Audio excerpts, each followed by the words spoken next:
let's zoom out. You and Subir Sarkar, who I spoke to on this channel, I'll place the link on screen. You both go against the standard model of cosmology, but in different respects. So where do you agree with him and where do you differ? Well, I mean, I've also talked to Subir quite a lot, and he's a great discussion partner, and he's very knowledgeable. And this is why I think that the stuff that he has put forward makes a lot of sense, and I would definitely trust the results. So whatever he founds is there. We cannot discuss it away.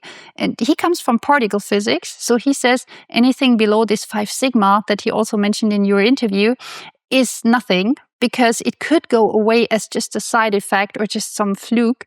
But everything above this 5 sigma, whatever it means, however you define your statistics, as you also said, is something that has to be taken seriously. And in several works, he has shown that he has an issue to reconcile the early universe with the late universe in terms of a fundamental reference frame. That he says, if I now on Earth and I look into the cosmic microwave background, of course, we do not see the nice picture as we've already spoke about. We do not see this nice homogeneous isotropic picture, but we have to boost ourselves into this reference frame, meaning we are moving with respect to this reference frame.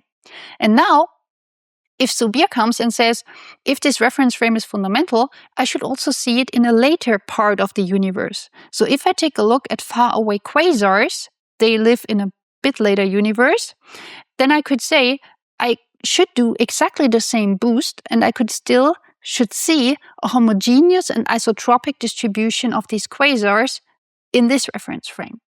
And so far I'm with him, but now the question is, how do you now make sure that you are actually boosting yourself in the right reference frame? I mean, how do you make sure that you found all the quasars at the right redshift, that it's really exactly that in this shell of our cosmic time? Because normally in like 10 years ago or 15 years ago, it was quite expensive to make these estimates how far these galaxies are away, like at which redshift are they. And he also had a study to show that there was some contamination of low redshift quasars in his high redshift samples, so he had to get rid of them. And on the other hand, it's also a question, how do you make sure that you have actually sampled homogeneously, or that you really got all the quasars that you need in order to say, I boost myself into this reference frame and I'm sure that I have enough quasars at the right places.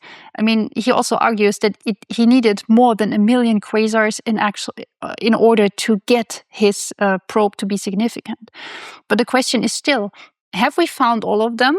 Have we really found all of the quasars and not something else? Because there could also be a contamination from other similarly looking sources, for instance. And here I would be a bit more cautious to say he found an effect that is definitely something there. But the question is, the statistics that we now apply to say this was really a 5 sigma detection, or is it really something that is just as he analyzed it? Because there are also people who say it could be that these quasars change over time. And if these quasars change over time, right. this could also create this effect. I mean, for me, I would say it is something that is definitely to be taken seriously and to be investigated. But I also see the other camp saying, yeah, but what about this? What about the change in the quasars? What about this? What about that? You will always have the underdetermination that you can say, I see this as a hint for an inhomogeneous cosmology or for some breakdown of lambda CDM. I would say the breakdown of lambda CDM is not as bad as breaking down the cosmological principle. This is even the better point and the stronger probe, I would say, that most people just try to say something is rotten in lambda CDM. Meaning, we have our standard cosmological model, and this has a certain set of parameters for one specific class of models, which is homogeneous and isotropic. And now Subir even says, it's not that something is rotten in lambda CDM. It's that something is rotten in the entire class of these models. So it's not just that we have a problem that, for instance, a certain parameter has this value and somebody else says, no, it has a lower value or a higher value. It's the entire class of these models, this very simple assumption that the universe is homogeneous and isotropic, that this is actually at stake. So if his effect is actually true, we may not only have to abandon lambda CDM, we will also have to abandon the entire class of these spherical cow models. So this is, I would say, the more groundbreaking thing. But on the other hand, the inhomogeneous cosmology community, like George Ellis always says, the universe is more complex than that, actually is waiting for this because I would say Einstein, 1917, already knew that this assumption that he made in his first cosmology paper to say, let's assume that the universe is homogeneous and isotropic, or statistically even homogeneous and isotropic, that's what he wrote.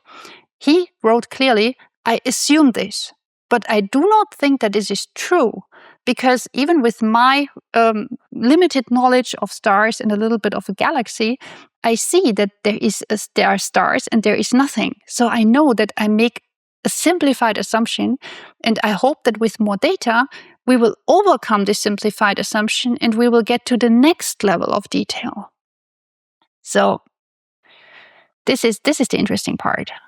So an opponent can always say to Subir, hey, your quasars are more variable than you think. You haven't completed your sky coverage. There may be other prior assumptions. Yes. So do you think that his model has more wiggle room than lambda CDM? And is that the core here, that if a theory is flexible and it's difficult to kill, then that's not such a great theory? I think Lakatos, I don't know if you know who the philosopher of science Lakatos was, but he said a degenerating research program is one that can absorb away these issues because you don't want your science, your theories to bend so much and accommodate everything, or potentially accommodate. Yes. I mean, Subir is not making any model. He's just saying, if I interpret everything in lambda CDM within this framework, I run into an inconsistency. So in principle, he is, or not only lambda CDM, he's even saying, I use the cosmological principle that the universe is the same around every point in the universe, homogeneous and isotropic. And then he says, okay, if this is true, then I can do the boost in the same way in the early and in the late universe, and I end up at the same homogeneous and isotropic distribution. And now he says, I don't find this. So in that sense, he doesn't have a more complex model or so. He just shows that our current model has an inconsistency. So he's just proving our model wrong if all of his assumptions are true. That's his statement. Didn't you give a talk about the lambda CDM where you played both sides, like for it and then played devil's advocate? That's a rare quality to be able to do it, and then also to do it publicly. So tell me about that. Yes. I mean, the point is, I started at CERN as particle physicist, so I also think anything below 5 sigma is maybe worth looking at, but it's not worth something that we say, okay, now we take this seriously. So my colleagues and I, we decided to write a paper to collect all of the issues that we have, not only for the lambda CDM tensions, but also for the entire tensions of the cosmological principle. Like one of the probes is Subir's matter dipole. So to say, let's have a look, what do the data tell us about the cosmological principle? Like about this homogeneous and isotropic universe that Einstein assumed 1917. I mean, we wrote this paper in 2023, so more than 100 years later. And Einstein back then said, we have to overcome this. There must be the next level of detail. And we wanted to ask, have we reached that level yet? And so we teamed up with 22 or 23 scientists, and we collected in a review paper all of the hints that seem to violate the cosmological principle. And Subir's probe was one of them. And this was one of the few that actually reached the 5 sigma for the statistics. Another one, which is also at 5 sigma, is the bulk flow of Kostas Mikas. So Kostas Mikas, he analyzed galaxy clusters, and he wanted to know in how far these galaxy clusters on the sky, how they are moving as an entire entity. Do they have some so-called bulk flow? Do they moving together in a certain direction? Or does every cluster move in a certain direction and statistically the motion is averaging out? This started as a PhD thesis, and he thought, okay, I now proved that nothing happens here, and then I can move on to my actual project. No. He didn't set out to find this, but he found a certain bulk flow on the sky that he said there is something that is moving in a certain direction. It doesn't average out. And it turned out, after hundreds of pages of papers that he wrote and his PhD thesis and a lot of different data sets that he analyzed, this effect was also at a 5 sigma significance.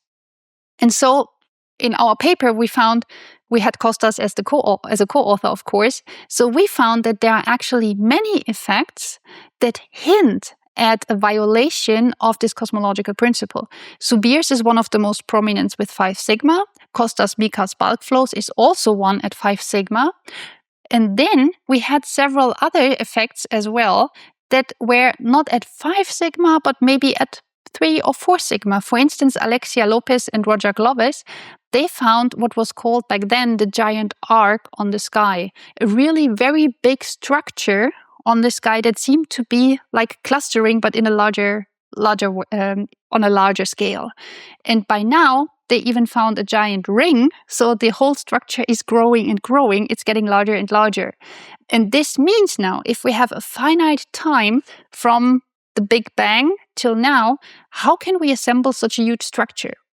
The counter argument is, this is a chance alignment. This can happen, and you just have one of these structures, or maybe let's say we have 3 of these structures. On a statistical basis, this doesn't challenge our universe. That's one of the arguments. But on the other hand, if you take this in context, that we have the cosmic matter dipole, that we have these galaxy clusters that are flowing in a certain direction, that we have 2 large structures that seem to be challenging our standard model, that we have additional bulk flows of other things, not only galaxy clusters, that seem to challenge our model. And we have a lot of these probes. The CMB, you think it's a clear probe. We talked to CMB scientists and we found out there are also axes of evil in the CMB, and there are also anisotropies or even asymmetries in the CMB. And all of these things together, this was for me one of the key moments to say, either our universe is more complex than a spherical cow, or all of these probes are missing something, and it's not even the same thing, because they all seem to miss something different. Do we get all of these calibrations wrong? In each probe, do we have different calibrations and all of them do not seem to be right? This was something for me that I found most convincing to say, we are at the stage that Einstein said, now we see the next level of detail. Now we should look, what is the next level of detail for our cosmology? And I would see it positively. I wouldn't say it's cosmology in crisis. We have, after 100 years of research, we have reached a stage where we can say we are now ready to move on. After 100 years of the first standard model that we are now ready to see the next level of detail. Homogeneous and isotropic, that's the second most boring thing you can do. And as long as your data is bad enough, you will not see the next level of detail. But if you increase your data, if you increase your quality, you will see the more details than homogeneous and isotropic things. You will start to see dipoles. You will start to see directions that are preferred. It seems that we are at this point. And I would say it's rather a very positive thing to think of than a negative thing. Now, those rings that you mentioned, Roger Penrose claims that those CMB rings are echoes from a previous universe, one that was not a part of the Big Bang, a prior Big Bang, and then prior Big Bangs ad infinitum. his conformal cyclic cosmology. You work with that kind of data. You just referenced it. Is he onto something? You sound like a typical forward modeling speculator. Do we have something here? And I think that's the fun with forward modeling, that you can kind of like speculate and gamble, is he onto something? And here, this is a brilliant example again of forward modeling. What do you want to believe? I mean, Roger's idea goes far beyond anything that goes currently to our observational points. The first picture that we have is the cosmic microwave background. And he now claims we have space and time before the Big Bang. This is revolutionary. And then you could say, but how do you test this with our data?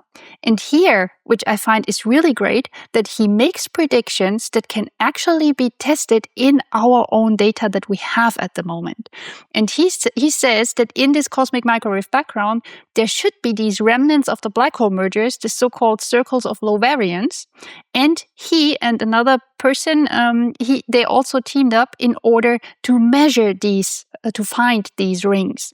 And in the WMAP data, after 7 years of data taking, they claimed that they found evidence for these concentric rings. But now again, the question is, the other camp says, and there is another paper that says, yeah, he claims that he has a significant evidence. They do not state how many sigma, if I'm not mistaken. But the other camp says, yeah, but what about the foregrounds to the CMB? You need to take this into account as well. And then the significant changes. And on the other hand, they claim if you now try to say it's a significant detection, with respect to what? And then Roger Penrose and his colleague, they used a certain kind of statistics that they said this is now significant. But the other team says we used a different ground truth, a different simulation in order to see, is this actually significant? And if you add everything up, they say at the moment in this data that we have, we cannot find a significant evidence for this. So it doesn't mean that Roger is wrong. It doesn't mean that Roger's theory is supported. It means the jury is still out on this, and we need more data, better data from the cosmic microwave background in order to now see, is this theory supported or not? But the problem here is the theory just stands now at the moment as is. There is neither evidence against it nor evidence supporting it. So it's another theory that we can gamble on. Does this mean that you found an alternate way to test Roger's theory? No, I mean, I didn't work on this at all. I'm more of a late universe person. But in principle, the question is always, if you try to find the statistical significance, you need to compare to simulated universes that you think are in accordance or consistent, as Neil Turok would say, with the data that we have and all the knowledge and our theory that we currently have. And here, this is the difference between these two camps, that they say we do not have different data, we just have a different way of interpreting the data. Hi everyone, hope you're enjoying today's episode. If you're hungry for deeper dives into physics, AI, consciousness, philosophy, along with my personal reflections, you'll find it all on my Substack. Subscribers get first access to new episodes, new posts as well, behind-the-scenes insights, and the chance to be a part of a thriving community of like-minded pilgrimers. By joining, you'll directly be supporting my work and helping keep these conversations at the cutting edge. So click the link on screen here, hit subscribe, and let's keep pushing the boundaries of knowledge together. Thank you and enjoy the show. Just so you know, if you're listening, it's CurtJaimungal.org, CurtJaimungal.org.